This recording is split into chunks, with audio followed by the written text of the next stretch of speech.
पता? Resonance I think basically एक phenomenon है जिसमें एम्पलीट्यूड इंक्रीज होता है जब हम लोग का artificial frequency no, this is not about physics, it is about chemistry. Chemistry में भी रेजोनेंस, फिजिक्स का तुम बोल। शुभांगी बताओ, तुमने पढ़ा होगा। तो जब एक मॉलिक्यूल को लाइक दो वे में बहुत सारे कैनोनिकल फॉर्म्स होते हैं तो वो जो फिनोमेना होता है उसको रेजोनेंस बोलते हैं ना। थोड़ा थोड़ा आइडिया है। अंशिका तुम बताओ, क्या है रेजोनेंस? नहीं पता, लाइक नहीं पता।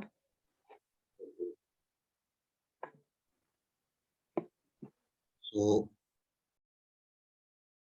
resonance.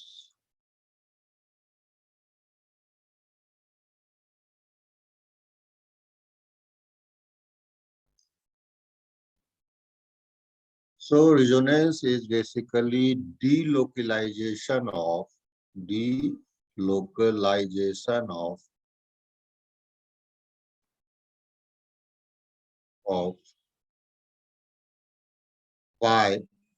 pi ऐसे लिखे, pi orbitals.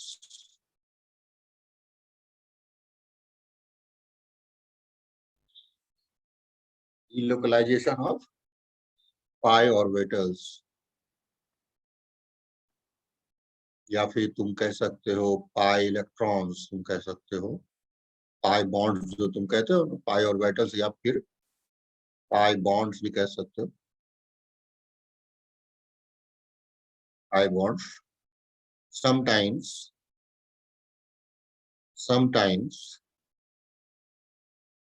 lone pairs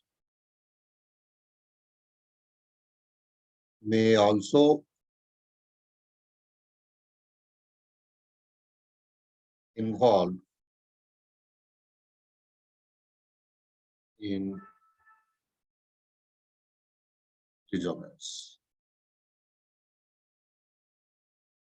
ठीक है। तो resonance क्या है? It is delocalization of pi orbitals or pi electrons. Sometimes lone pairs may also involve in resonance. तो जैसे हाइब्रिडाइजेशन तुमने पढ़ा था, हाइब्रिडाइजेशन में क्या हुआ था बताओ तो?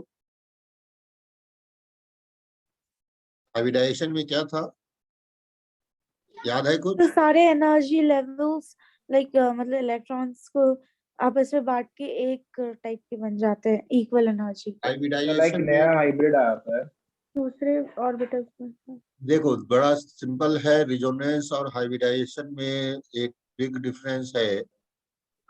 जब हाइब्रिडाइजेशन करते हो तो वहां पर इंटरमिक्सिंग ऑफ सिग्मा ऑर्बिटल्स होता है, यानी सिग्मा बॉन्ड जो बनता है या सिग्मा ऑर्बिटल्स की intermixing in case of hybridisation, and also their lone pairs में इन्वॉल्व। ठीक है। रिजोनेंस में सिग्मा इन्वॉल्व नहीं होता है, कौन होता है? पाई ऑर्बिटल्स इन्वॉल्व होता है रिजोनेंस में, एंड लोन पेयर्स में आल्सो इन्वॉल्व इन रिजोनेंस। जैसे कि अगर मैं एक एग्जांपल लेता हूं रिजोनेंस के लिए, HC double bond O minus, अगर ये लेते, ठीक है, तो ये जो पाई देख रहे हो यहाँ पर, पाई ऑर्बिटल्स है ना, पाई इलेक्ट्रॉन्स है ना यहाँ पर, आप देख पा रहे हो यहाँ पाई इलेक्ट्रॉन्स, पाई इलेक्ट्रॉन्स है, पाई इलेक्ट्रॉन्स जो या पाई बॉन्ड्स है, और ये इस जगह पर O माइनस जो देख रहे हो ये तुम लोन पेयर्स की तरह मान सकते हो, O माइनस। सो अब रिजोनेंस में होगा क्या, ये जो है इस पे अटैक करेगा और ये बॉन्ड टूट जाएगा। हम लोग इसको इस तरीके से डिनोट करेंगे और ये हो जाएगा HCO माइनस और डबल बॉन्ड O यहाँ। ठीक है। So there are two resonating structures इसमें बने, दो रिजोनेटिंग स्ट्रक्चर्स बने, और इस दोनों को अगर कंबाइंड रूप से हम लोग कैनोनिकल स्ट्रक्चर्स के रूप में बोल सकते हैं, HCO और ये ऐसे डॉटेड डॉटेड दिखा दे तो ये माइनस चार्ज जो है दोनों पे आ रहेगा। माइनस चार्ज क्या रहेगा, दोनों ऑक्सीजन पे चला जाएगा, ये माइनस चार्ज इस तरीके से। ठीक है, तो जो मूव कर रहा है पाई बॉन्ड, सिग्मा बॉन्ड में कोई चेंजेस नहीं हो रहा है, जो पाई बॉन्ड्स है उधर से उधर मूव कर रहा है। सो आप इस कैनोनिकल स्ट्रक्चर से आप सोच सकते हो एक ऑक्सीजन पे माइनस हाफ चार्ज हो गया। तो in this case on each oxygen -1/2 charge, जो कि पहले -1 चार्ज था, दोनों पे डिवाइड हो गया माइनस हाफ। तो रिजोनेंस से क्या फायदा हो गया फिर, तो रिजोनेंस से हमारा फायदा क्या हुआ, ये जो एक चार्ज था, यूनिट चार्ज एक ऑक्सीजन पे था, वो डिस्ट्रीब्यूट हो गया एंड सो स्टेबिलिटी बढ़ गई। सो क्या हो गया इससे, अगर चार्ज डिस्ट्रीब्यूट हो गया तो मेक HCOO माइनस, ये इसको स्टेबल बना दिया। तो रिजोनेंस से ये स्टेबिलिटी की बात हो जाती है। यहाँ पर तुम लोग देख रहे हो, तो ये भी रिजोनेंस है। कोई दूसरा एग्जांपल ले हम लोग रिजोनेंस का, मान लेते हाँ हैं एक, सर, हाँ बोलो, कुछ नहीं सर, बोलना और चाह एक रहे हो? एग्जांपल दीजिए ना, और एक हाँ हाँ, एग्जांपल। बिल्कुल लिख रहे हैं, बिल्कुल लिखते हैं एग्जाम्पल। एक एग्जाम्पल ले रहे हैं हम लोग, CH2 double bond CH double bond CH। यहाँ पर भी रिजोनेंस काम करेगा, इस जगह भी रिजोनेंस काम करेगा। ऐसे रिजोनेंस यहाँ काम करेगा। अब देखते हैं क्या होगा। जो इस यहाँ पर जो तुम देख रहे हो इस पॉइंट पर, यहाँ तो सिंगल बॉन्ड है ना, यहाँ तो सिंगल बॉन्ड है, डबल बॉन्ड तो है नहीं, यहाँ पर क्या है, नहीं। अब क्या करेगा, हम लोग एग्जाम्पल ये ले रहे हैं सर, तो यहाँ पर हम लोग इसको थोड़ा सा देखें कैसे बनता है। CH double bond CH2। अब क्या होगा, ये इस पे अटैक कर देगा, यानी डबल बॉन्ड यहाँ बन जाएगा और यहाँ ऐसे। इस शिफ्टिंग से क्या फॉर्मेशन हो रहा है, इस शिफ्टिंग से देखो ये भी एक रिजोनेटिंग स्ट्रक्चर बनेगा। और अगर यहाँ से इलेक्ट्रॉन मूव कर गया तो सबसे पहला कार्बन जो है उस पे पॉजिटिव चार्ज का डेवलपमेंट होता है, यहाँ CH हो जाएगा और ये डबल बॉन्ड CH, और इस जगह पर CH2 माइनस आ जाएगा। तो ये भी एक रिजोनेटिंग स्ट्रक्चर। ठीक, इसका रिवर्स भी हो सकता है। रिवर्स क्या, रिवर्स ये अगर करता है, इसी को हम लोग ऐसे लिखें, CH2 CH double bond CH2। अब अगर इसको इस तरीके से अटैक, रिवर्स अटैक कराते,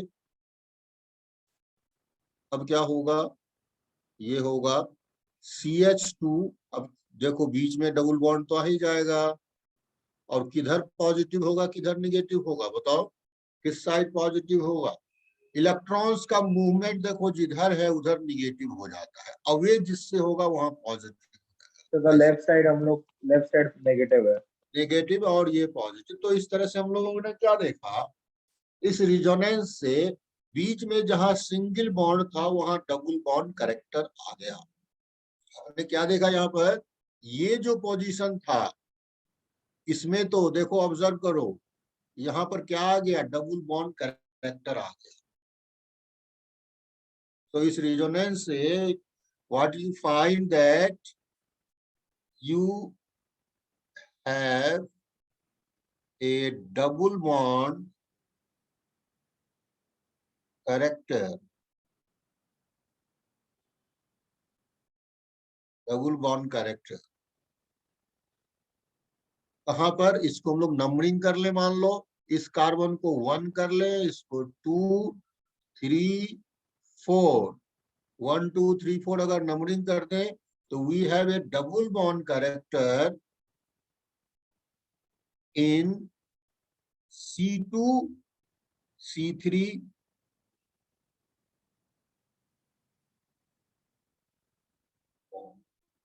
C2 C3 बॉन्ड के बीच में आपको एक डबल बॉन्ड कैरेक्टर आता है, लेकिन ये बहुत ज्यादा तो होगा नहीं। तो देखो एक्चुअल में डबल बॉन्ड नहीं है ये, बट थोड़ा सा डबल बॉन्ड कैरेक्टर रहेगा। तो इसका इम्पैक्ट क्या है?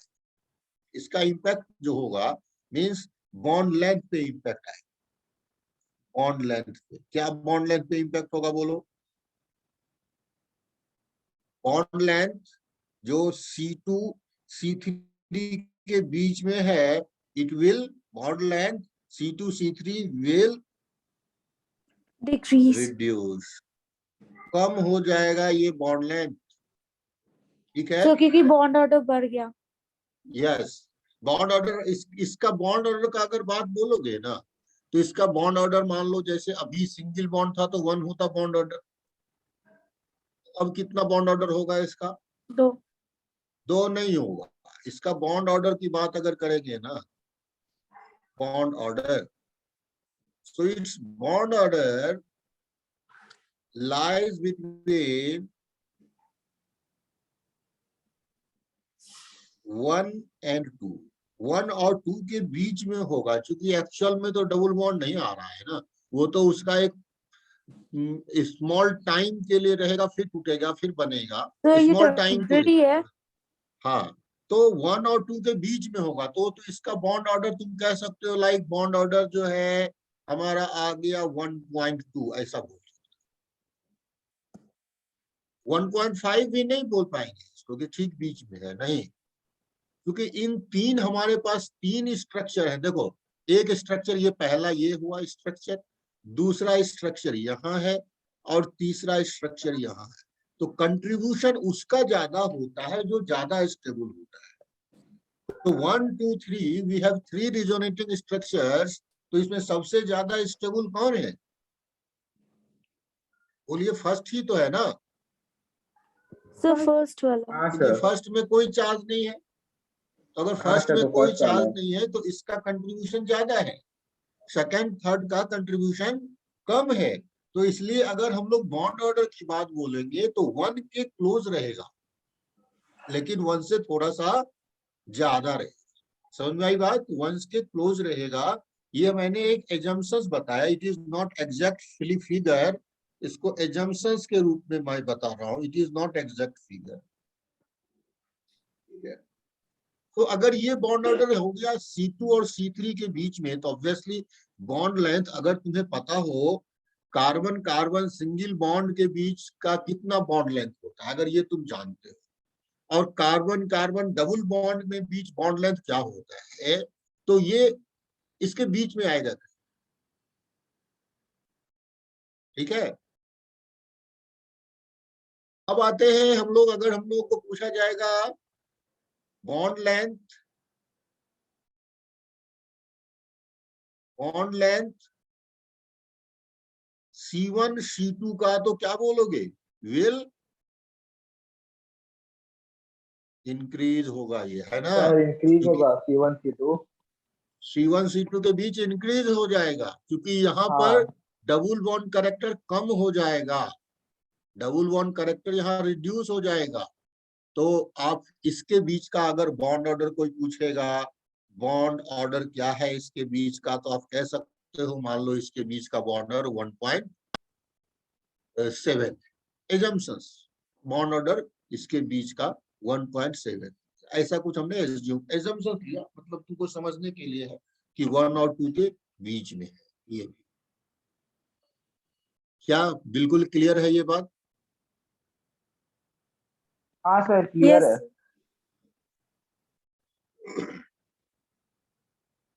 अब एक और एग्जाम्पल लेते हैं जहां पर कि ऐसा पॉसिबल है। सपोज करो हमने यहाँ CH2 ले लिया, डबल बॉन्ड CHOH, इस जगह भी रिजोनेंस हो सकता है। ऐसे रिजोनेंस होगा, ऑक्सीजन के पास एक लोन पेयर है, ठीक, तो ये ऑक्सीजन का लोन पेयर इस पे अटैक कर, ये तीसरा हम लोग थर्ड एग्जांपल ले रहे हैं, अटैक करेगा तो ये बॉन्ड टूट जाए और फिर ये रिजोनेटिंग स्ट्रक्चर्स कैसा बना, CH2 माइनस हो जाएगा CH डबल बॉन्ड OH यहाँ प्लस। क्लियर है, समझ में आया? हाँ तो सर। इसका इफेक्ट भी आप लोग अब समझ सकते हो। यहाँ पर कार्बन और ऑक्सीजन के बीच का जो बॉन्ड है वो थोड़ा छोटा होगा क्योंकि वहां पर डबल बॉन्ड कैरेक्टर है, यहाँ पर डबल बॉन्ड कैरेक्टर है तो कार्बन ऑक्सीजन के बीच, कार्बन और ऑक्सीजन के बीच का बॉन्ड क्या हो जाएगा, थोड़ा छोटा हो जाएगा। यानी कि आप कह सकते हो बॉन्ड स्ट्रांग होगा यहाँ पर कार्बन ऑक्सीजन के बीच का।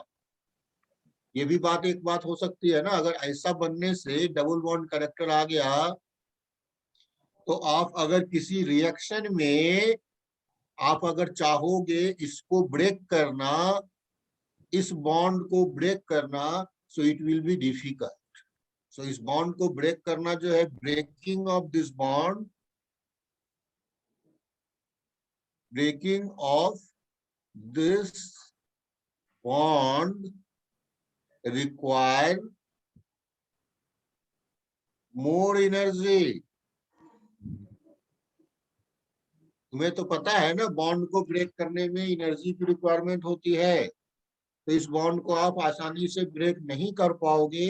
Reason is due to double bond character. समझ में आया ये बात? अब देखो इसी टाइप का सिचुएशन और हो सकता है, CH2 डबल बॉन्ड CH और यहाँ पर NH2 अगर हमने लगा दिया, NH2 के पास भी लोन पेयर्स होता है, तो ये भी इसी तरीके का प्रोसेस कर सकता है।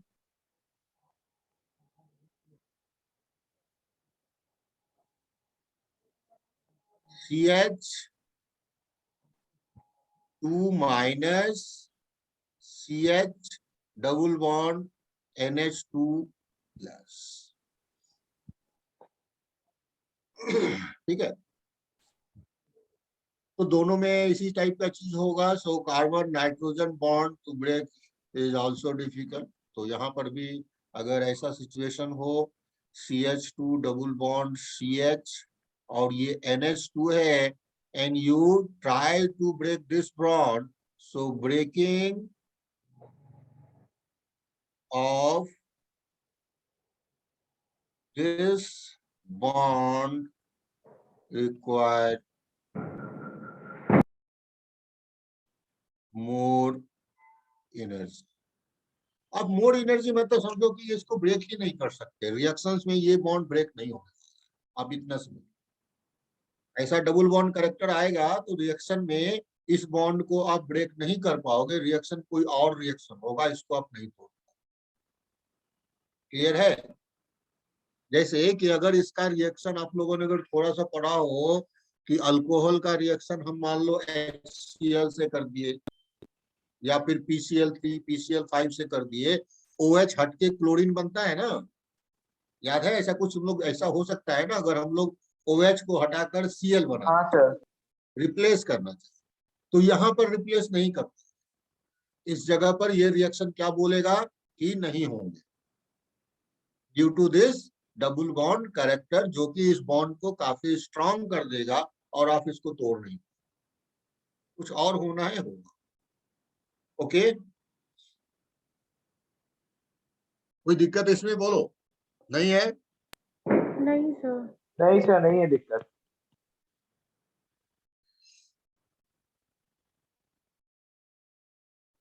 अब कंडीशन देखते हैं रिजोनेंस होने का क्या condition, what are the condition for resonance. And हमने तो रिजोनेंस का सिर्फ डिफिनीशन बताया ना, कंडीशन फॉर रिजोनेंस। पहला है रिजोनेंस होने के लिए structure should be planar. Structure कैसा होना चाहिए? प्लेनर होना चाहिए, तभी रिजोनेंस हो सकता है, एक प्लेन में स्ट्रक्चर। और अगर स्ट्रक्चर प्लेनर है, प्लेनर कब होता है? कोई भी कार्बन प्लेनर कब होता है?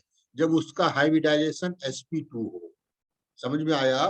तो अगर जैसे ही प्लेनर कहा, प्लेनर का मतलब ही हो गया एटम्स involved must be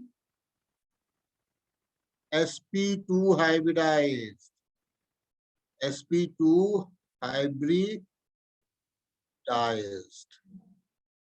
समझ में आया बात? प्लेनर अगर है तो एटम्स कैसा होगा? sp2 हाइब्रिडाइज्ड होगा। अब ये मतलब समझने की बात है, अगर sp2 हाइब्रिडाइज हो गया, प्लेनर हो गया, तो जो तुम लोग देखते हो जो पाई बॉन्ड का फॉर्मेशन होता कैसे है, देखो एक तो sp2 हो गया, sp2 में कौन कौन इन्वॉल्व होता है? यहाँ पर हम लोग समझे sp2 में एक s होता है, px होता है और py होता है। यही तीन मिलके ना sp2 बनाता है तुम्हारा हाइब्रिडाइजेशन। Yes sir. एक जो pz Yes, sir. बच जाता है, pz जो बच जाता है वो इसके परपेंडिकुलर होता है। मीन्स आपका अगर ऐसा कुछ स्ट्रक्चर है, मान लो ये है, ठीक है, यहाँ कार्बन है, ये हाइड्रोजन है, ये हाइड्रोजन, एक फिर यहाँ पर एक और कार्बन हो गया, मान लो ऐसे हाइड्रोजन हो गया,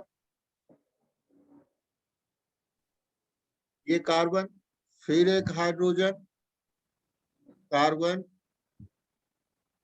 हाइड्रोजन, ठीक है। सो अब देखो क्या है, यहाँ जो डबल बॉन्ड आप दिखाते हो, ये डबल बॉन्ड और ये डबल बॉन्ड, इसका मतलब क्या है? ये डबल बॉन्ड को हटाकर डबल बॉन्ड बनता कैसे है? इस तरीके से एक pz ऑर्बिटल्स होता है, pz ऑर्बिटल ऐसे रहता है जो परपेंडिकुलर टू द प्लेन होता है। यहाँ पर भी वो pz ऑर्बिटल ये परपेंडिकुलर टू द प्लेन रहता है, ठीक है। यही तुमको डबल बॉन्ड का फॉर्मेशन, ठीक, ये डबल बॉन्ड का फॉर्मेशन। क्लियर है? सो अब क्या है, ऐसा जब भी बनेगा, इसमें थोड़ा सा हम लोग और चेंज करें, यहाँ पर इसको ऐसे हाइड्रोजन कर लें और ये ऐसे। तो ये सारे ऑर्बिटल जो यहाँ पर देखो, एक इलेक्ट्रॉन तुम दिखा सकते हो, क्योंकि हर ऑर्बिटल pz में एक इलेक्ट्रॉन होगा ना।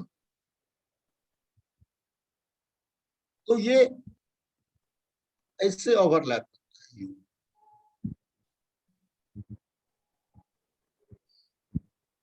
समझे? ये ओवरलैप। बट जब पाई बॉन्ड आपका बन रहा है तो इसको हटा दो, इस दोनों के बीच आपका ये पाई बॉन्ड बन गया यू, ठीक है। ऊपर नीचे दोनों की ओवरलैपिंग हम लोग दिखाते हैं पाई बॉन्ड के लिए, ये डबल बॉन्ड ही है। इसको हटा दें, आप लोग को कंफ्यूजन होगा तो ऐसा है, ये तुम्हारा बॉन्डिंग का फॉर्मेशन होता है। बट रिजोनेंस का इसका इम्पैक्ट क्या आएगा? क्योंकि इलेक्ट्रॉन्स यहाँ पर भी है तो हम लोग इसको ऐसे करके दिखाते हैं यू, यानी ये कंप्लीट रिजोनेंस बनती है आपस में।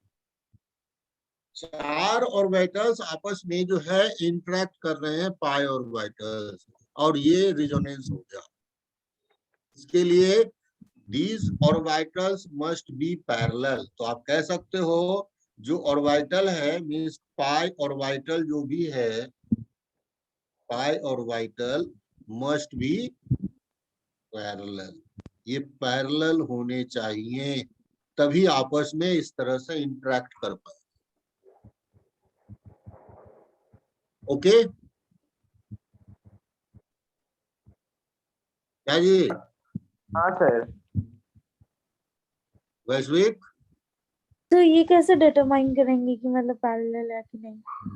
अगर ये तो देखो, अगर ऊपर वाला प्लेनर है ना, sp2 है तो वो हो जाए, समझे? ओके। क्योंकि प्लेन है, एक प्लेन है, मान लो ऐसा प्लेन है, तो pz तो प्लेन के परपेंडिकुलर ही होगा ना। Yes sir. हम लोग ऐसे एक फिगर बना लें, इसको यू फिगर बना लें, यानी हाइड्रोजन को ना करें। ठीक है, हाइड्रोजन हमने नहीं लिखा, हाइड्रोजन ऑटोमेटिक उतने हाइड्रोजन रहेंगे। तो यहाँ पर एक ऑर्बिटल बना दें परपेंडिकुलर इसके, यहाँ भी एक ऑर्बिटल बना दें।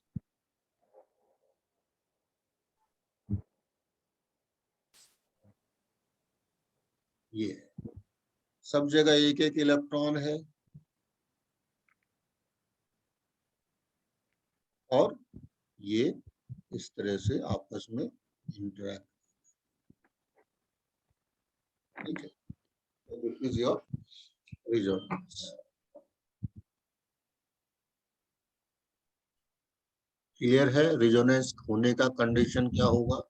तो ये condition basically pi orbital should be parallel. अब एक बात और देखिए, जो नाइट्रोजन था, अगर हम लोग ऐसा लिखते CH3 CH2 NH2, ठीक है। अब ये NH2 का हाइब्रिडाइजेशन कैसा होता है पता है क्या? ये वाला नाइट्रोजन का हाइब्रिडाइजेशन क्या होगा? हाइब्रिडाइजेशन इसका बोलो तो, नाइट्रोजन का हाइब्रिडाइजेशन क्या होगा?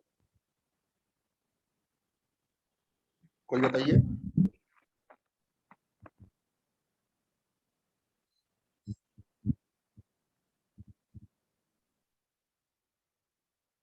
Sir sp3। sp3 होगा, करेक्ट। sp3 होगा सर। sp3 होगा। अब हम लोग क्या कह रहे हैं, इसको CH2 कर लिया, डबल बॉन्ड CH और यहाँ NH2 कर लिया, यहाँ लो। ठीक है, अब इस नाइट्रोजन का हाइब्रिडाइजेशन क्या होगा?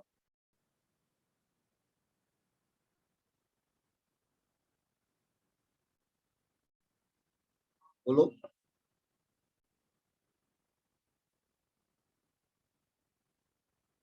देखो, कोई भी चीज जो शेप में जाता है, जैसे लोन पेयर एक ऐसा है ना कि उसको किसी में चला जाता है, लोन पेयर का कुछ है नहीं, वो ढोल की तरह है, कभी इधर कभी उधर जाता रहे। तो जब हाइब्रिडाइजेशन की बात कर रहे हैं तो ऑब्वियसली लोन पेयर को हाइब्रिडाइजेशन के साथ जाने में फायदा था, इसलिए कि स्टेबिलिटी बन गई फर्स्ट केस। लेकिन नीचे वाले केस में क्या है कि ये लोन पेयर अगर रिजोनेंस में इन्वॉल्व हो जाए तो ज्यादा फायदा है। समझ में आया बात? तो यहाँ का जो ये लोन पेयर है, ये रिजोनेंस में इन्वॉल्व होना चाहेगा, और रिजोनेंस में इन्वॉल्व कब हो पाएगा? जब ये लोन पेयर हाइब्रिडाइजेशन में इन्वॉल्व ना हो। समझ में आया बात? तो ये लोन पेयर हाइब्रिडाइजेशन में इन्वॉल्व नहीं होकर इस तरीके से रिजोनेंस में चला जाएगा, तो ऑब्वियसली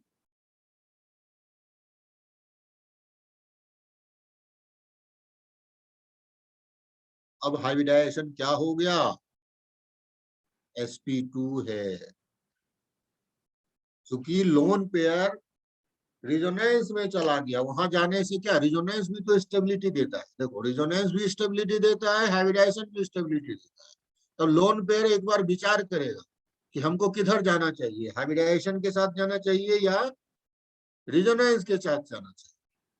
अगर उसको लगेगा कि रिजोनेंस में जाने में फायदा है तो वो रिजोनेंस में चला जाएगा, अगर उसको लगेगा जाने में फायदा नहीं है तो नहीं जाए। क्लियर है?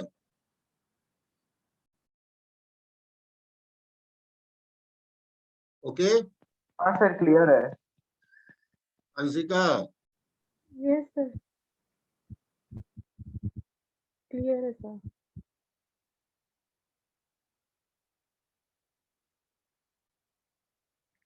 अब कुछ एग्जांपल्स ले जहां इससे हम लोग स्टेबिलिटी डिसाइड कर सकते हैं, how to decide stability of carbocation.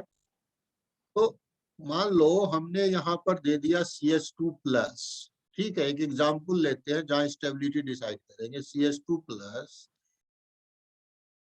और यहाँ पर सपोज डबल बॉन्ड है, CH है और NH2, ये ऐसा। यहाँ CH+, ये ठीक।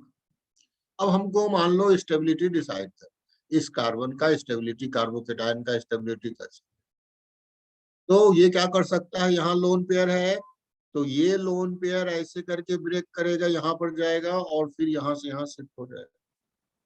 तो इसका क्या फायदा हुआ, यहाँ जो आप देख रहे थे यहाँ पर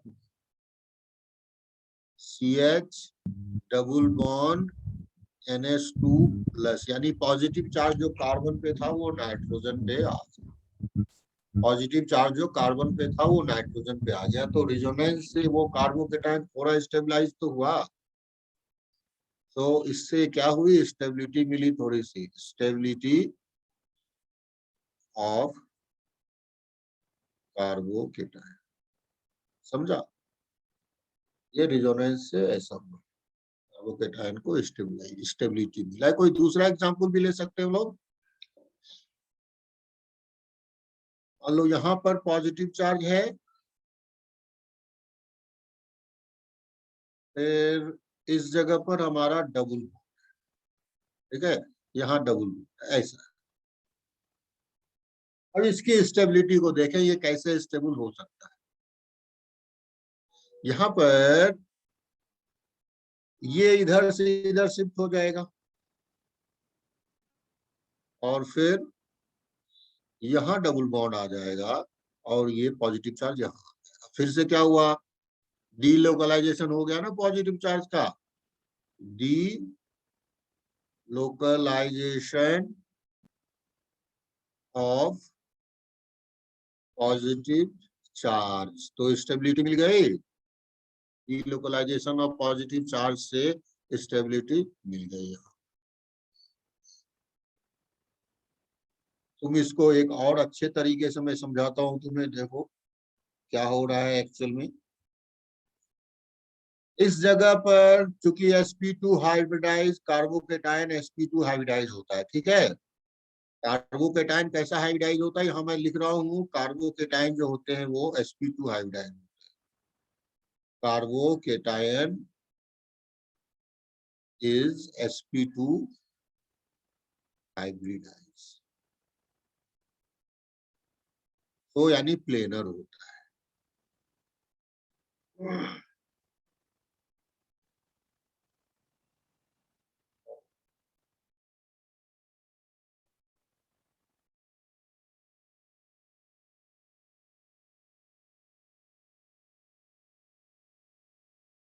अब देखो इलेक्ट्रॉन्स कहाँ पे, इलेक्ट्रॉन्स है कि यहाँ पर है और यहाँ पर, यहाँ तो पॉजिटिव चार्ज है ना, ठीक, इस जगह पॉजिटिव चार्ज, तब होना क्या है, अब देखो ये पॉजिटिव चार्ज इलेक्ट्रॉन को अट्रैक्ट कर सकता है कि नहीं कर सकता है, इस इलेक्ट्रॉन को अट्रैक्ट करेगा तो पोजीशन क्या बन सकता है,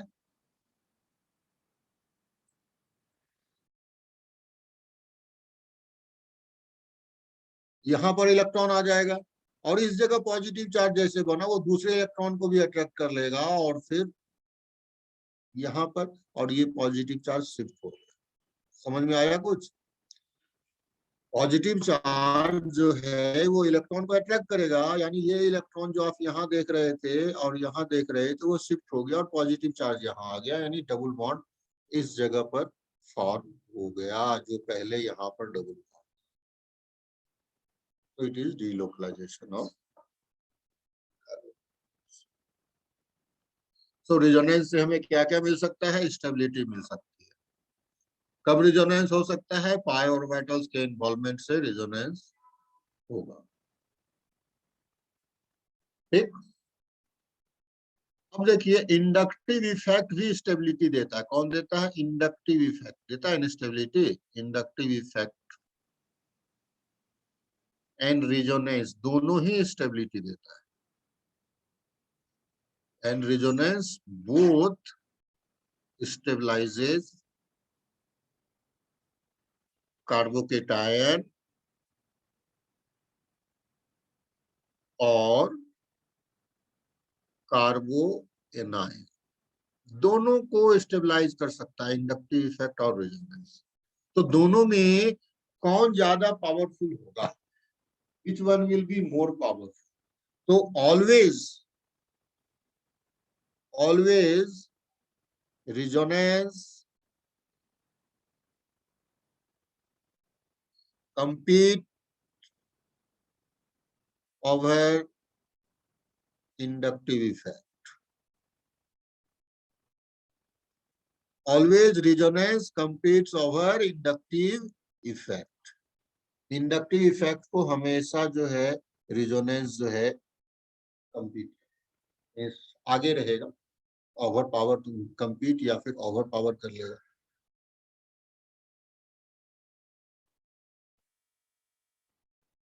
ठीक है,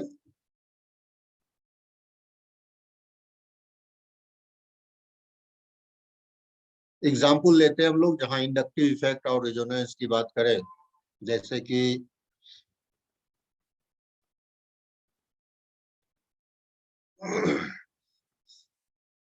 CS3 CH3 CH प्लस, यहाँ इंडक्टिव इफेक्ट काम करेगा ना,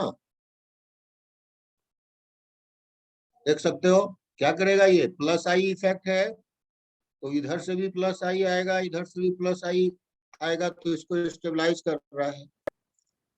और इसकी जगह अगर हम लोग CH3 CH2 प्लस कर दें,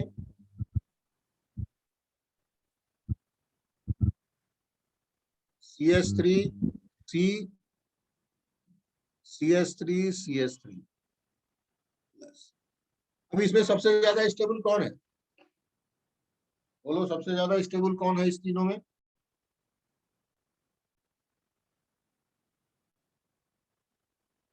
बोलो। फर्स्ट वाला है ना? फर्स्ट वाला नहीं, थर्ड वाला सबसे ज्यादा स्टेबल होगा।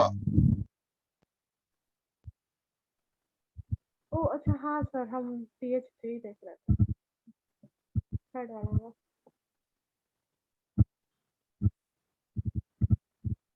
होगा, उसके बाद कौन होगा?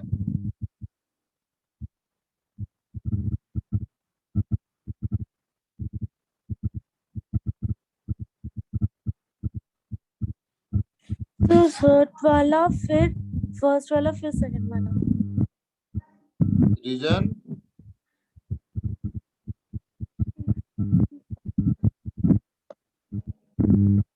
तो वो प्राइमरी सेकेंडरी टर्शियरी वाला तो ऐसे याद है, रीजन भूल गई।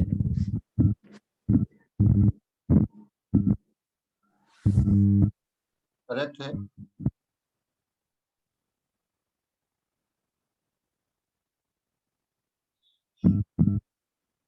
सही बात है, 3 डिग्री जो होता है वो ज्यादा स्टेबल होता है than 2 degree then 1 degree due to inductive effect. इसमें देखो इंडक्टिव इफेक्ट इधर से भी ये भी कर रहा है, ये भी कर रहा है, क्या इलेक्ट्रॉन को पुल कर रहा है ना, प्लस आई इफेक्ट, इसमें तो एक ही है, इसमें 2 है, तो 3 डिग्री, यानी कि इसको अगर हम लोग ये तुम्हारा 2 डिग्री कार्बोकेटायन, 2 डिग्री कार्बोकेटायन, ये तुम्हारा 1 डिग्री कार्बोकेटायन।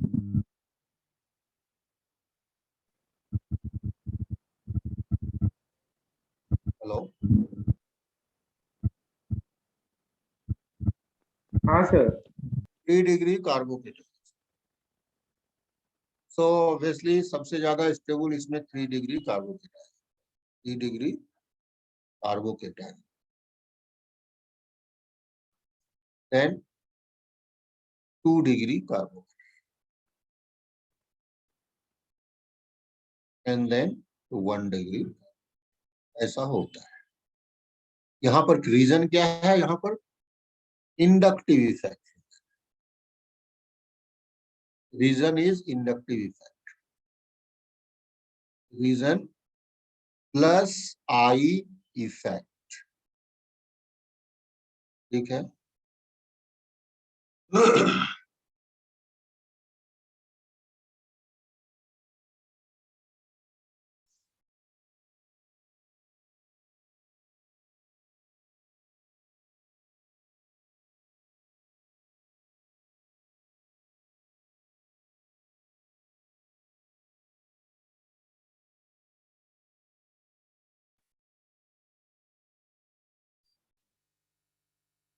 अब देखते हैं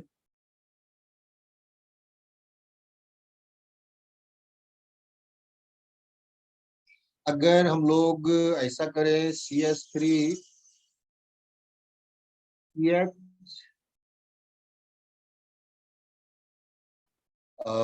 CH3 CH2 प्लस, ये तो तुम्हारा 1 डिग्री हो गया कार्बोकेटाइन। दूसरा ले रहे हैं CH3 CH3, ये हो गया हमारा 2 degree carbocation.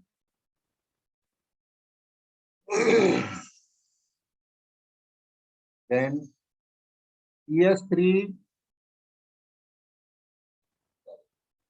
CH2 double bond CH2 plus, इस 3 में हमें करना है। ये तुम्हारा 2 डिग्री कार्बोकेटाइन,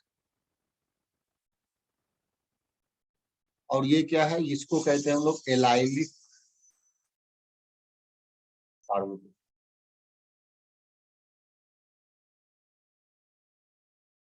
ठीक है, ये एलाइलिक कार्बोकेटाइन। तो इस तीनों में अब स्टेबिलिटी का ऑर्डर देखें तो क्या होगा, बोलो।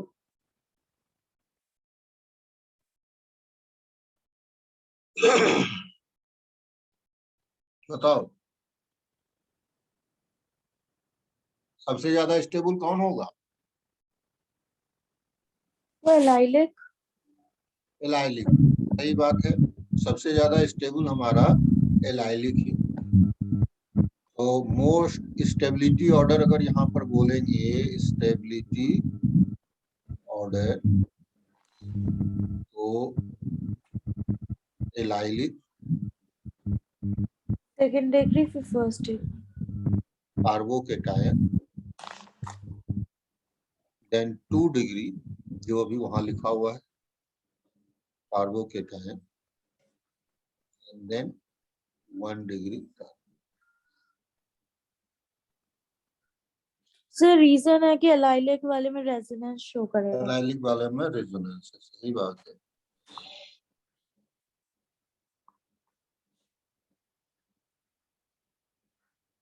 तो लेकिन अगर 3 डिग्री को कंपेयर करेंगे तो 3 डिग्री इनसे ज्यादा है। ठीक है, अगर 3 डिग्री की बात करेंगे तो 3 डिग्री का ऑर्डर इससे आगे चले, 3 डिग्री का। सो ये क्यों? क्योंकि एक्चुअल में इंडक्टिव यहाँ 3 इंडक्टिव इफेक्ट आ रहा है ना। ठीक और है, यहाँ पे एक ही रेजोनेंस आ रहा है इसलिए। हाँ, तो ये सब चीज कुछ चीजें तो याद रखनी पड़ेंगी। ठीक है, तो इसके कारण से एलाइलिक को हम लोग इसके तो 2 डिग्री से थोड़ा सा ऊपर रखेंगे, 2 डिग्री से स्लाइटली ऊपर, और 3 डिग्री सबसे ज्यादा।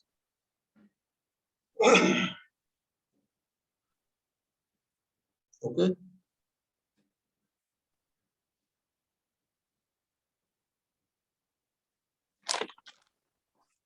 आप लोग नोट कर सकते हो इस एग्जाम्पल को, 3 डिग्री ज्यादा होगा सर कर लिया। Then allylic. कर लिया? Yes sir. हाँ सर। इसके अलावा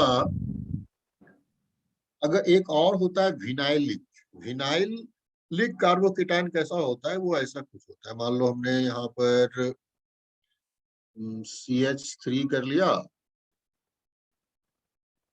डबल सॉरी, ठीक है ऐसा करते हैं हम लोग,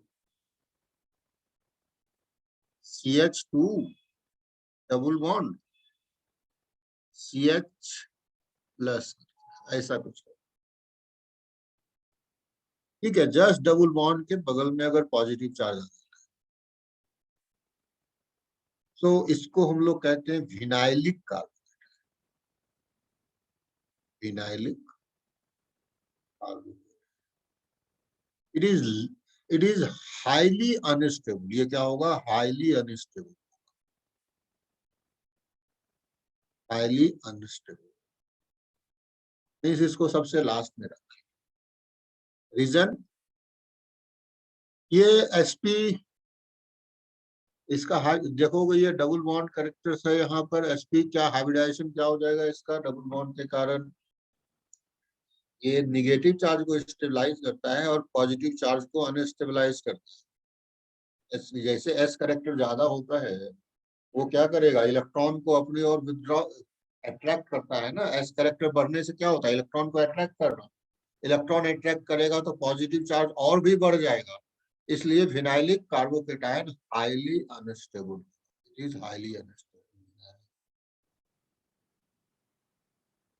ओके, तो हम लोग अगर ऑर्डर में डालें इसमें तो विनाइलिक सबसे लिस्ट में, कोई दिक्कत नहीं है इसमें। तो विनाइलिक सबसे हाँ, सबसे नीचे चला जाएगा स्टेबिलिटी, इसलिए मैंने हाईली अनस्टेबल बोला। अच्छा ठीक है सर। तो अब इसका ऑर्डर अगर हम लोग बोले तो 3 डिग्री एलाइलिक,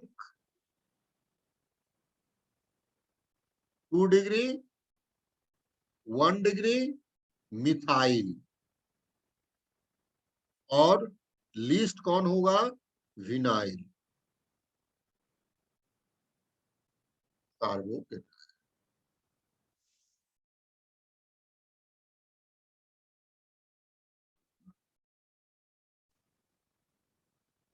अब कंपैरिजन बिटवीन इंडक्टिव इफेक्ट और रेजोनेंस की बात अगर करते हैं, कंपैरिजन बिटवीन क्या डिफरेंस है दोनों में।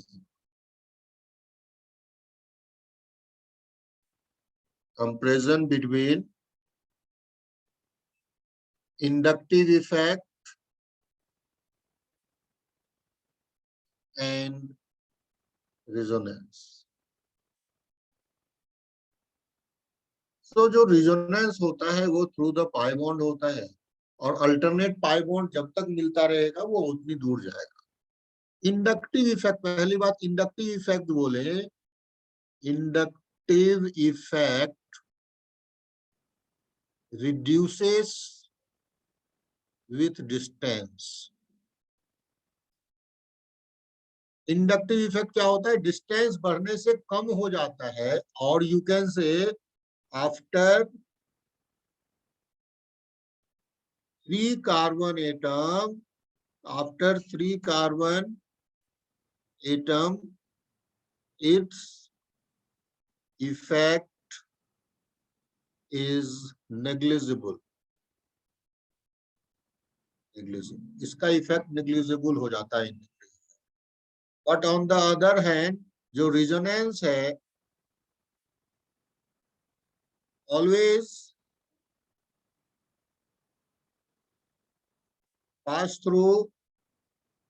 passes through alternate double bonds,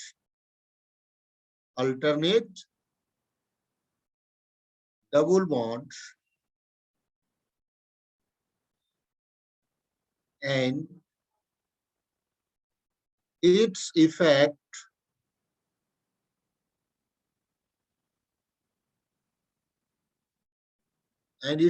do not reduces with distance। ये इफेक्ट जो है डिस्टेंस बढ़ने से रिड्यूस नहीं होता। जैसे अभी हमने जैसे 3 डिग्री 2 डिग्री लिया है ना, अभी एग्जाम्पल लोग जरा देखो समझ में आएगा। हम क्या करते हैं, यहाँ पर कार्बन CH3 रख दिए, ठीक है। और आगे क्या करते हैं, CH2 और CH2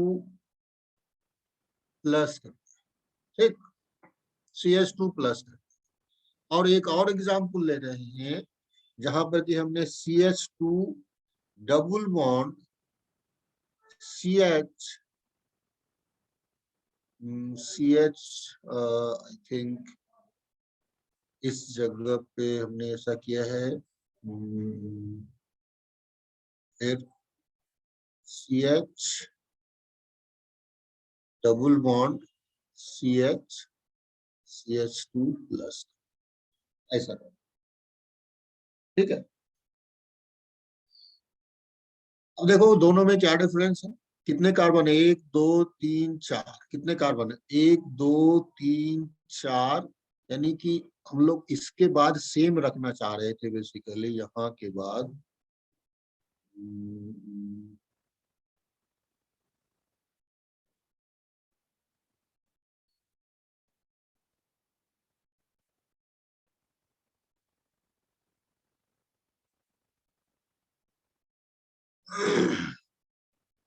एक और कर देते हैं, आगे बढ़ा देते हैं, CH2+, अभी ठीक है। अब देखो यहां तक दोनों में कार्बन तो सेम ही हो गया ना, ये वाला पार्ट तो दोनों में सेम है, यहाँ भी ये पार्ट सेम है कि नहीं, नंबर ऑफ कार्बन सेम हो गए, 1 2 3 4, 1 2 3 4, ठीक है। आगे क्या हुआ है, यहाँ पर तुम्हारा 3 डिग्री लग गया है, और इस जगह क्या हो रहा है, इसके कारण रेजोनेंस आ रहा है, ठीक। तो इस दोनों में अगर स्टेबिलिटी का ऑर्डर देखोगे, ये फर्स्ट है और दूसरा सेकंड है, तो कौन ज्यादा स्टेबल होगा, फर्स्ट वाला। सेकंड वाला ज्यादा स्टेबल होगा, स्टेबिलिटी तो ऑर्डर, सेकंड वाला ज्यादा होगा, स्टेबिलिटी ऑर्डर रेजोनेंस देखोगे ज्यादा होता है। तो सेकंड ग्रेटर देन फर्स्ट होगा। रीजन क्या होगा, तो रेजोनेंस। इंडक्टिव इफेक्ट तो काम ही नहीं करेगा ना वहां तक जाकर, यस, समझ में आई बात, इसका इफेक्ट जो है उतने डिस्टेंस तक जाके खत्म हो जाएगा, its effect will not work at that much of distance, at that much of, इसका इफेक्ट काम नहीं करेगा, लेकिन ये इफेक्ट जो है काम करेगा, क्योंकि ये तो रिजोनेंस है ना, उसको इफेक्ट ही नहीं पड़ता, क्योंकि अल्टरनेट पाई बॉन्ड्स बना हुआ है, तो यहाँ बहुत आसानी से आपका रिजोनेंस ऐसे काम करेगा, क्या होना है, ये ऐसे करके यहाँ चला गया, ये यहाँ से यहाँ आ गया, तो इम्पैक्ट जो है ये बराबर का इम्पैक्ट देता है, कितना भी दूरी हो जाए, double bond alternate double bonds बना हुआ है, तो ये बिल्कुल बराबर का इम्पैक्ट देगा, और वहां जो पॉजिटिव चार्ज था वो क्या करेगा, इस जगह ये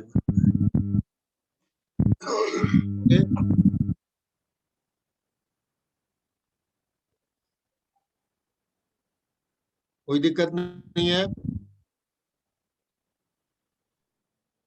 नहीं sir.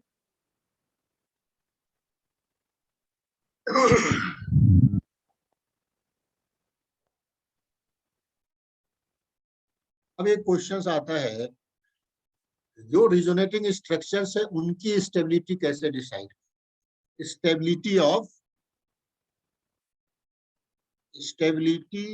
Of resonating structure.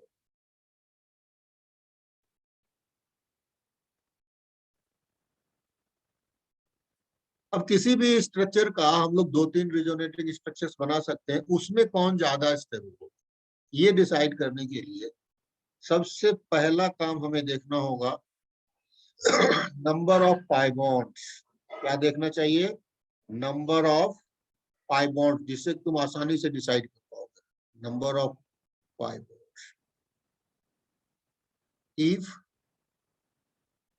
More than modest, बताओ ऐसा क्यों होगा, नंबर ऑफ पाई बॉन्ड्स बढ़ने से ज्यादा स्टेबिलिटी क्यों बढ़ेगी बता सकते हो कोई, सिंपल है ना, कि बॉन्ड का फॉर्मेशन अगर होता है तो एनर्जी रिलीज होती है, बॉन्ड का कब फॉर्मेशन, अगर बॉन्ड फॉर्म कर रहे हो कोई भी बॉन्ड तो एनर्जी रिलीज होती है, तो अगर बॉन्ड ज्यादा है तो ज्यादा एनर्जी रिलीज होगी, यानी ज्यादा स्टेबल होगा, ठीक है। तुम यहाँ पर याद रखने के लिए लिख सकते हो, एक पॉइंट लिख सकते हो, during formation of any bond energy releases. So structure is of lesser energy, so more stability. कहीं भी अगर एनर्जी रिलीज होता है तो स्टेबिलिटी बढ़ती है. This is the fundamental rule of physics, chemistry, everywhere. ये फंडामेंटल रूल है, याद रखिएगा. फंडामेंटल रूल क्या है? लेस एनर्जी क्या? More stability. ये फंडामेंटल रूल है, ऑलवेज ट्रू. ये कभी वायलेट नहीं हो सकता. Less energy more stability. यहाँ पर एक बात का हमेशा ध्यान रखना है, जब भी डबल बॉन्ड हम लोग काउंटिंग कर रहे हैं, यहाँ पर नोट में याद रखना, any atom should not violate octet rule. Any atom should not violate octet rule, otherwise that structure will be highly unstable and you can say that will be not considered as resonating structure.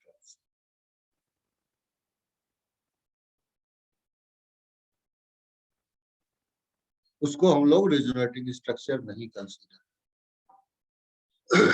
क्या मतलब? Octet rule क्या? अगर valence जो भी हमारा outer most shell है उसमें 8 से ज्यादा इलेक्ट्रॉन हो जाए, 10 इलेक्ट्रॉन होने लगे, तो वो गलत है. यानी कि वहां पर हम लोग उसको कंसीडर नहीं करें वो रेजोनेटिंग स्ट्रक्चर. तो जैसे कि एक एग्जांपल लो, एग्जांपल हम लोग ले अगर CH2 double bond CH NH2, ठीक है, ऐसा हमने इसका रेजोनेटिंग स्ट्रक्चर मान लो हमने एक तो ये बनाया, ये तो अच्छी बात है ही. एक बना लेता है कोई ऐसा कुछ CH2 CH double bond NH2 minus plus. एक दूसरा बनता है, ये मान लो ये फर्स्ट था, ये सेकेंड, और एक और बन गया तुम्हारा third CH2 double bond CH, sorry यहाँ डबल बॉन्ड नहीं, यहाँ single bond double bond NH2 plus minus. तो अब इसमें तुम्हें स्टेबिलिटी का ऑर्डर डिसाइड करना हो तो कैसे करोगे?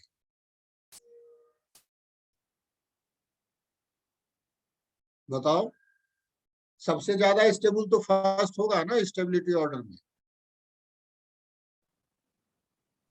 So second and then सबसे ज्यादा स्टेबल तो फर्स्ट होगा, करेक्ट. yes sir, फिर second. सेकेंड क्यों होगा? So like ये प्लस के पास डबल बॉन्ड नहीं है तो माइनस के पास है, यहाँ थर्ड वाले में प्लस के पास है तो वो हाईली अनस्टेबल हो जाता है. नहीं. अब ऐसे केस में तुमको देखो बड़ा कंफ्यूज करेगा, क्योंकि मैंने एक स्टेटमेंट लिखा कि अगर किसी भी एटम को ऑक्टेट वायलेट कर देता है, ठीक, तो वो हाईली अनस्टेबल होगा, यानी उसका फॉर्मेशन पॉसिबल है। अब जरा देखो ये कैसे बने, ये थर्ड वाला कैसे बनेगा जरा आप देखिए। तो यहाँ CH2 है, डबल बॉन्ड था, CH था और ये NH2 था, ठीक है। कैसे बनेगा, ये इधर से इधर शिफ्ट करेगा, समझ में आया। ये इधर से इधर शिफ्ट किया तो क्या हुआ, CH2 हो गया, यहाँ CH डबल बॉन्ड NH2 और यहाँ माइनस बन गया, यहाँ प्लस, ठीक है। वो जो रीजन बोल रहे हो वो रीजन काम नहीं कर रहा है तुम्हारा, चूंकि प्लस माइनस दोनों भी तो है ना। अब देखो कि ये फॉर्मेशन हो सकता है, इस टाइप का मूवमेंट पॉसिबल है क्या। इसमें नाइट्रोजन को जो है 10 इलेक्ट्रॉन हो गया, 10 इलेक्ट्रॉन्स है नाइट्रोजन के पास, जरा चेक करो तो। नहीं है नाइट्रोजन के पास 10 इलेक्ट्रॉन, बोलो। पहले से 8 था, तुमने 2 और दे दिया इधर से, सही बात। तो नाइट्रोजन 10 इलेक्ट्रॉन्स रख सकता है क्या अपने वैलेंस सेल में, नहीं रख सकता है। सो वायलेशन ऑफ ऑक्टेट हो गया, ये ऑफ ऑक्टेट, यानी कि ये पॉसिबल ही नहीं है, यानी ये वाला आपका पॉसिबल नहीं है, ये चीज ही गलत है, ये नहीं फाउंड कर। और अगर ऑर्डर पूछ दे तो आपको ऑब्वियसली सेकंड को सबसे लिस्ट में ही रखना पड़ेगा। लोग ऐसा करें फर्स्ट देन, ये सेकंड को सबसे लिस्ट में रखना पड़ेगा, तो ये थर्ड तुम्हारा आएगा, फर्स्ट एंड थर्ड। सेकंड के साथ तो बहुत बड़ा मिस्टेक है, समझे, सेकंड के साथ बहुत बड़ा मिस्टेक है, इसका फॉर्मेशन पॉसिबल है। कोई दिक्कत नहीं है, आप समझ में आया। Yes sir. ऐसा है जब भी 5 बॉन्ड्स देख रहे हैं तो उसके बाद ऑक्टेट अगर कहीं भी प्रॉब्लम कर रहा हो तो वो सबसे नीचे चला जाए स्टेबिलिटी में। या फिर क्वेश्चन ये भी पूछ सकता है, among the following which is not the resonating structure, ये भी पूछ सकता है, among the following which is not a resonating structure, so you can say second is not a resonating structure. जी sir. Not a resonating structure, ये भी पूछा जा सकता है।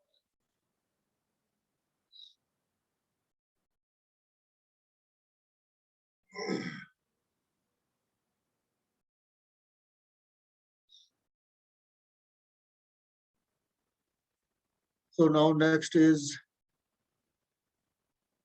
hyperconjugation.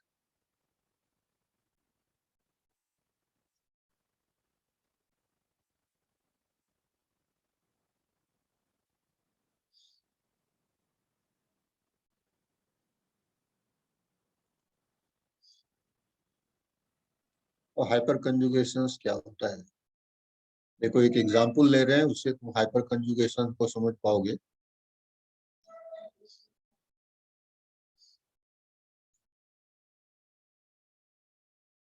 CH और यहाँ एक हाइड्रोजन है इस तरीके से, CH डबल बॉन्ड CH।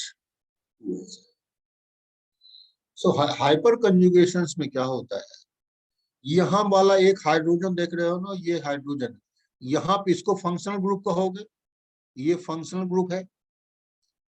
तो इस कार्बन को हम लोग अल्फा कार्बन कहते हैं, इसको क्या कहते हैं, अल्फा कार्बन।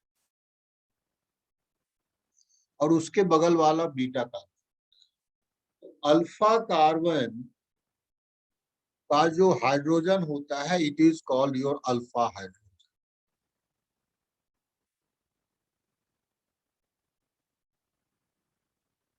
तो इन हाइपर कंजुगेशन ये H+ के रूप में ब्रेक हो जाता है, यानी कि ये टूटा तो इस तरीके से यहाँ आएगा और ये इस तरह शिफ्ट होगा। सो यहाँ पर भी एक तरीके का रिजोनेंस ही है, बट थोड़ा सा रिजोनेंस से अलग है। ये हाइड्रोजन हाइड्रोजन इस जगह डबल बॉन्ड आ गया, ये CH2-, और ये जो H+ के रूप में बाहर निकला हुआ है यहीं पे रहता है, ये H+ के रूप में जो यहीं रहता है, ठीक है। और फिर ये डबल बॉन्ड को अटैक करता है, फिर बैक हो जाता है। मीन्स ये अल्फा हाइड्रोजन क्या होता है, टूटता है फिर जुड़ता है, ये चलता रहता है अल्फा। सो इसमें जो रिजोनेंस है, it is also resonance, but it is called no bond resonance. क्यों? कि इस दोनों के बीच में कोई भी बॉन्डिंग नहीं है। यहाँ पर जो ये वाला पार्ट है और ये जो है यहाँ पर, इस दोनों के बीच में क्या है, नो बॉन्ड, कोई भी बॉन्ड नहीं है इसमें। लेकिन ये इसके पास रहता है, क्यों रहता है बोलो तो? H+ जो है इस स्ट्रक्चर के साथ क्यों रहता है? इलेक्ट्रोस्टैटिक फोर्स के कारण, क्योंकि H+ है और यहाँ इलेक्ट्रॉन क्लाउड है। ये डबल बॉन्ड का क्या है, ये पॉजिटिव चार्ज, राइट। ये तुम्हारा है पॉजिटिव चार्ज, क्या समझ में आ रहा है कि नहीं आ रहा है? और ये क्या है, इलेक्ट्रॉन क्लाउड है। तो ये दोनों आपस में रहते तो है, लेकिन नॉर्मल जो कोवलेंट बॉन्ड ये सब टाइप नहीं रहता है, ये सिंपल इलेक्ट्रोस्टैटिक टाइप का है। तो एक दूसरे पे हमेशा इंटरेक्ट करते रहते हैं और बैठ जाते हैं। तो इस केस में आप देखोगे देयर आर 3 हाइड्रोजन्स। कितने हाइड्रोजन्स हैं? 3 अल्फा हाइड्रोजन यहाँ पर है, 3 alpha hydrogen.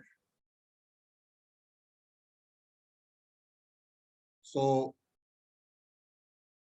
if 3 alpha hydrogen, so hyperconjugating structure 3 होंगे, कितने होंगे? How many hyperconjugating structure? How many hyperconjugating structure? 3 Getting structure. So it is 3 hyperconjugating structure. तो जितने ज्यादा hyperconjugating structure होंगे उतना ज्यादा जो है ये तुमको स्टेबिलिटी देगा, उतना ज्यादा डिलोकलाइजेशन होगा यहाँ। तो its effect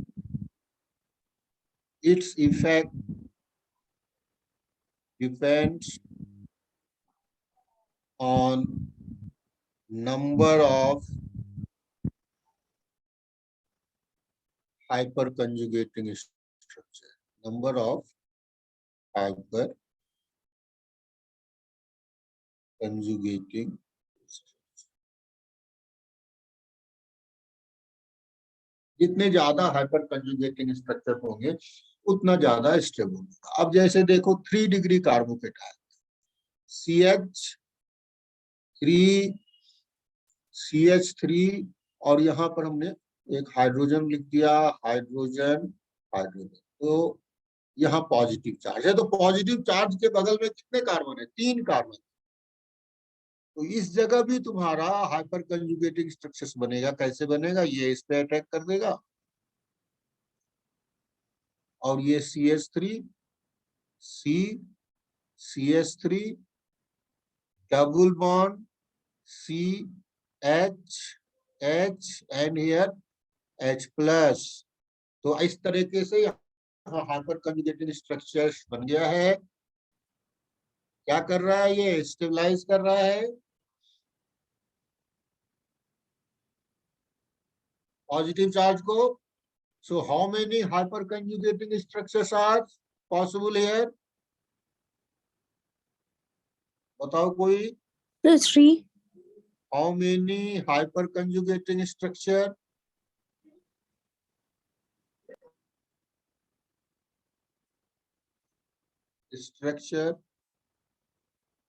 कोई बताओ।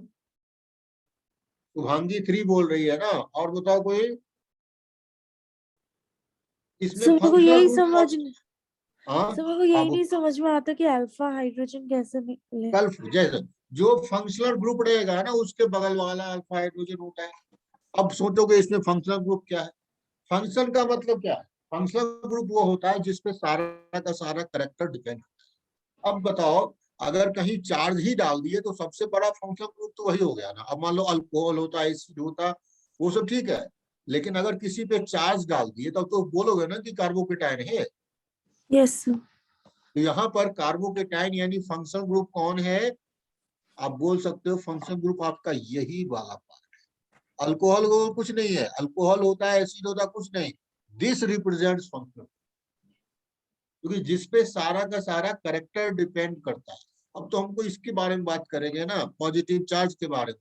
तो इसके बगल में कितने कार्बन है बोलो तो? सर 3। 3। और प्रत्येक कार्बन पे कितने हाइड्रोजन है? 3। तो 3। सर तो 9 आंसर हाइपोकॉन्जुगेट। क्या होगा? 9। 9 इसका आंसर होगा। सो इसका आंसर आपका 9 है। और जितने ज्यादा हाइपर कंजुगेटिंग स्ट्रक्चर्स उतना ज्यादा स्टेबल स्टेबिलिटी। स्टेबिलिटी। सो इस चीज को आप इंडक्टिव इफेक्ट को यहां से भी डिसाइड कर सकते हो। जैसे आप देखो CH3 CH2+, ये 1 डिग्री कार्बोकेटाइन था। इसमें हाइपर कंजुगेटिंग स्ट्रक्चर्स कितने होंगे?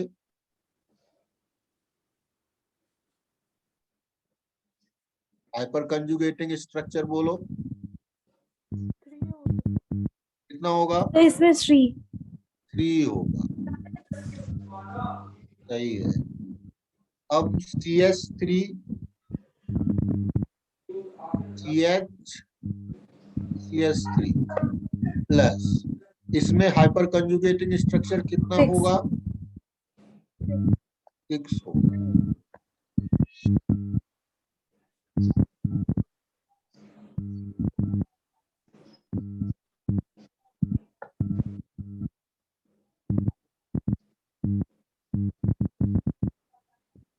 Hyper conjugating structure 6। CH3 आवाज कुछ कर रहा है?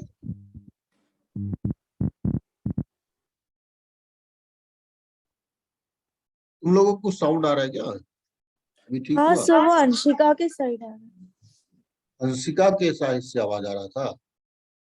CH3, ये तो हम लोगों ने अभी कर ही लिया। CH3 ये 3 डिग्री है, ये तो हम लोगों ने कर ही लिया। ये 2 डिग्री था, ये तुम्हारा 3 डिग्री हो। इसमें 9 आता है। अब देखो अगर 3 डिग्री ही है, अब देखो अगर ये लिखे हम लोग C2H5 C+C2H5 C2H5, ये कितना डिग्री हाइड्रोकार्बन है बोलो? सॉरी, ये 3 डिग्री है ये भी ना। 3 हाँ डिग्री का सर। मतलब क्या होता है? जो कार्बन है ना उससे कितने कार्बन अटैच। अब देखो इस कार्बन से कितने कार्बन अटैच हैं? एक तो ये वाला हुआ, एक ये हुआ, और एक ये हुआ। तो इस तरह से ये 3 डिग्री कार्बोकेटाइन। Yes sir. अब देखो ये भी 3 डिग्री कार्बोकेटाइन ही है कि नहीं? Yes sir. इस दोनों में स्टेबिलिटी बताएंगे तो कैसे पता लगेगा कौन ज्यादा सर जिसमें नंबर ऑफ हाइपोकॉन्जुगेटिंग स्ट्रक्चर ज्यादा है। करेक्ट? तो इस दोनों में किसमें ज्यादा हाइपर कंजुगेटिंग फर्स्ट स्ट्रक्चर? वाले में। फर्स्ट नहीं, वाले में सेकेंड वाला। सेकेंड वाला तो वो कैसे? देखो, फर्स्ट में तो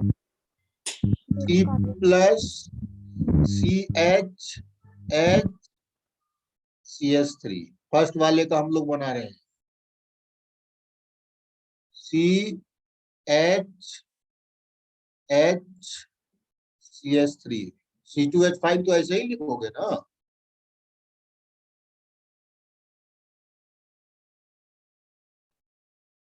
CH3 ठीक। अब जरा बताओ तो कितना हाइड्रोजन है इसके पास? Alpha hydrogen. देखो यहाँ alpha carbon, alpha carbon, alpha carbon, ये तो तुम्हारा फंक्शनल ग्रुप की तरह ये बन गया। अब जरा बताओ अल्फा हाइड्रोजन पे, अल्फा कार्बन पे कितने हाइड्रोजन? देखो 1 2 3 4 5 6 और है क्या? नहीं है ना? बोलो, ठीक है? आवाज नहीं आ रहा है किसी का? तो इसमें कितने Yes, हाइपर sir. कंजुगेटिंग स्ट्रक्चर हो गए? 6. हाइपर कंजुगेटिंग स्ट्रक्चर 6 हो। और दूसरे में, ये तो फर्स्ट था, सेकेंड में कितने होंगे? तो सेकेंड में ये जो H3 और H3 है, तो इनको क्यों H5 क्यों नहीं लेंगे, जो H2 को ही लेंगे? इस कार्बन पे कितना हाइड्रोजन है वही ना होगा।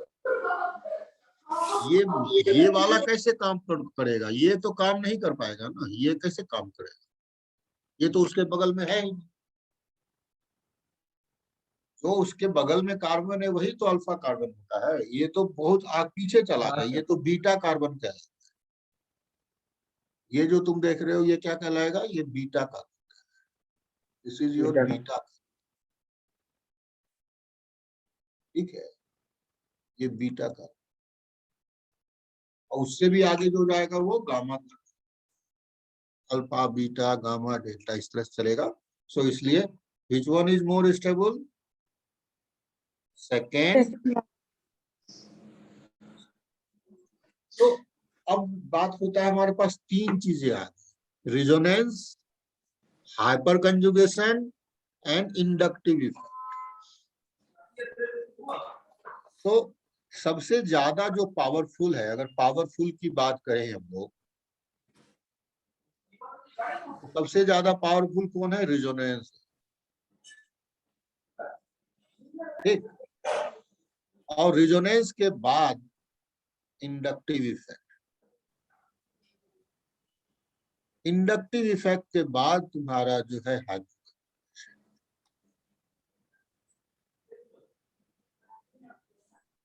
समझ में आया? हाँ तो सर। तो अगर हम लोग लाइक 3 डिग्री और 2 डिग्री में बात करेंगे तब तो 3 डिग्री ही ज्यादा रहे। जैसे कि अगर हाइपर कंजुगेशन आप देखोगे, हम लोग ऐसा अगर ले लें C2H5 C2H5 C2H5, ठीक, प्लस और एक ले ले हम लोग CH3 और यहाँ पर मान लो हम लोग प्लस कर दें और ये हाइड्रोजन, ठीक है? तो ये तो 3 डिग्री है, ये 2 डिग्री है। दोनों में कौन ज्यादा स्टेबल होगा?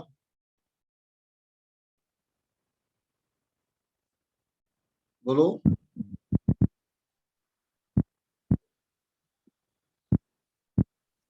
2 डिग्री वाला सर। 2 डिग्री वाला, क्यों? तो उसका number of hyper conjugation number of hyper conjugation, इसमें क्या है? Number of hyper conjugation.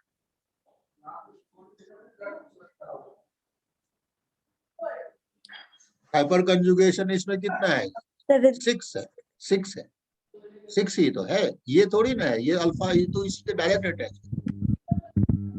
Alpha carbon कौन हुआ? अल्फा कार्बन तो मैंने यहाँ बताया, ये है ना, और ये है अल्फा कार्बन, ठीक है? सो जो डायरेक्टली अटैच्ड होगा वो नहीं नहीं वो कैसे? ये तो हाइड्रोजन इसके साथ अटैच है ना। ये तो ओके तुम्हारा डायरेक्ट ये पार्ट हो गया, ठीक है? ये फंक्शन ग्रुप हो गया, इसके बगल में जो कार्बन होगा उसी पे तो होगा, ठीक। और इसमें बताओ कितना हाइपर कंजुगेटिंग स्ट्रक्चर है? कितना है? सो 6. हाइपर कंजुगेटिंग स्ट्रक्चर यहाँ पर 6 है। दोनों में तो बराबर ही हो गया। कैसे आंसर करें? बोलो। इंडक्टिव इफेक्ट आंसर कर देगा। और वैसे भी अगर मान लो इसमें ज्यादा भी होता, सपोज करो हम क्या करते हैं, इसमें एक हाइड्रोजन और कम कर देते किसी तरीके से, तब भी जो इंडक्टिव इफेक्ट से ही हम लोग आंसर करेंगे, क्योंकि बोथ हाइपर कंजुगेशन यहाँ पर यूज नहीं करेंगे, इंडक्टिव इफेक्ट को यूज करेंगे। Inductive effect will give your answer, will give answer।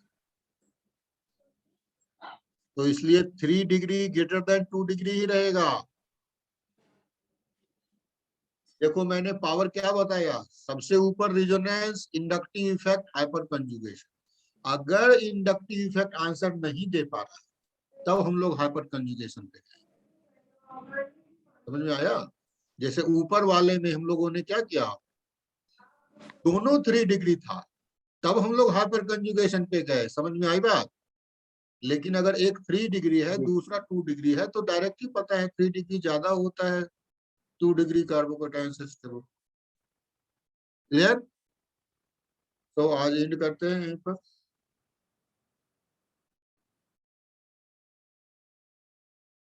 तो आप कुछ तो कर सकते हो, तो मैं क्वेश्चन भेजता हूँ। सो अगर रेजोनेंस मतलब रहेगा तो फिर कैसे होगा? रेजोनेंस ज्यादा स्टेबल होगा। Okay sir. लेकिन 3 डिग्री वाला तो रेजोनेंस से तुमको ज्यादा स्टेबल था ना, एक ही रेजोनेटिंग स्ट्रक्चर बन रहा था ना, यहाँ पर तो ज्यादा बन रहा था।